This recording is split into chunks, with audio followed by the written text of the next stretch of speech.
Scott was struggling to keep himself together. His magic was bursting at the seams. And then it recoiled back. His eyes were shifting to red. His mind was hyper-focused on what could happen.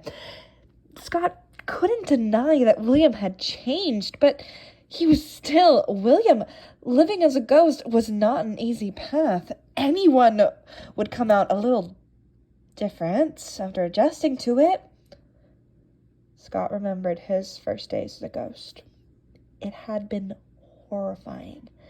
So alone and so cold, and finding William hadn't helped matters much.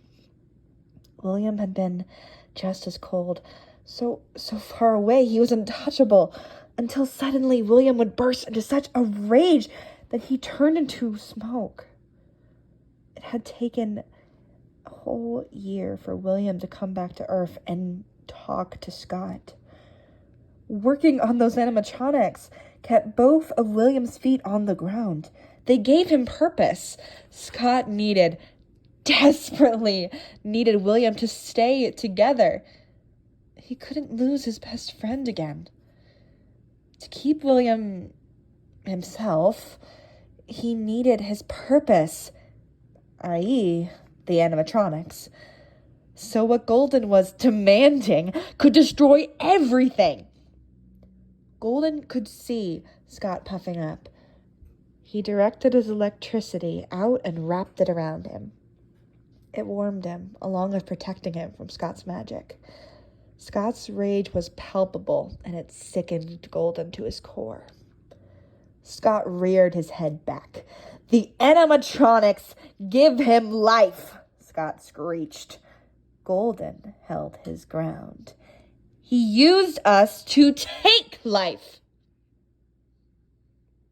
Golden screamed back. How did Scott not see that?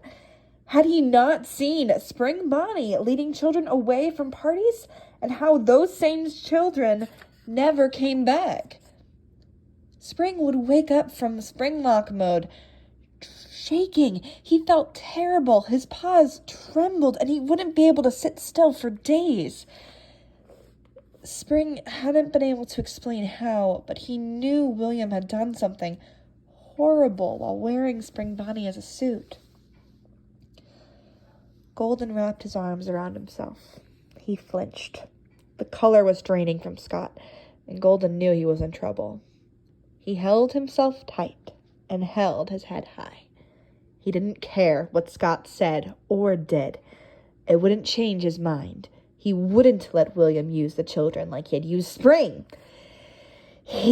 Scott growled. Even his voice was starting to tremble. His magic had sparked into flames.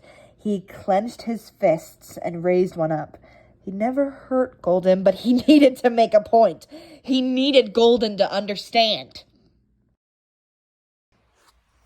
Hey, my lovely cupcakes. Elsie wrote here. I hope you guys enjoyed that this chapter. I am really sorry it got really loud. That's the best I can say, because oh my goodness, I knew writing Scott. So this version of Phone Guy, he's very, very calm until he's pushed to his limits. And right now he has hit his limit. He is mad. He is done. That's the biggest thing that Scott doesn't tolerate, that we actually saw in a couple of chapters ago, that he doesn't tolerate the animatronics being hurt, and he doesn't tolerate anyone he cares about being hurt.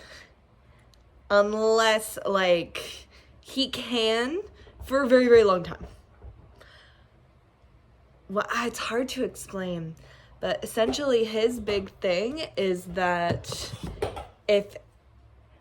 he will deal with it until it genuinely becomes a problem in his mind.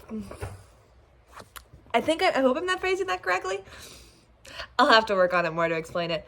But yeah, so Scott has hit his breaking point. This Scott Phone Guy, he is done with Golden's little ultimatum that William won't be able to see the animatronics anymore. He's done. He is angry. He is mad. But the story's not over yet. And And again, guys, I'm so sorry this chapter was really loud. I try not to keep, I know I love dramatics, but I try not to keep chapters loud. Sorry about that, guys. The next chapter, I promise, will be a little different. It's a bit more on the emotional side. I hope you guys are excited for it. And yeah, I don't have too much else to say. I'm just really excited.